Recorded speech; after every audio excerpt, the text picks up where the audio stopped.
আছি এখন। তো গাইস এখন আমরা আছি দীঘাতে। পিছনে আমার দীঘার সমুদ্র আর ব্যাক সাইডে ঝাউবন আছে, ঠিক আছে। এখানে আমরা রিলস বানাচ্ছি, চেষ্টা করছি যে তোমাদের সামনে কালকে প্রেজেন্ট করা হবে। আর we shall have to enjoy the view of the sea.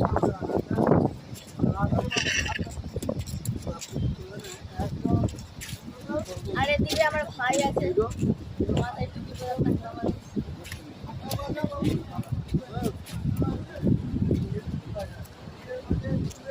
এই হচ্ছে ব্যাক সাইডে ঝাউবন। আমি একবার ঝাউবনের কাছে যাচ্ছি।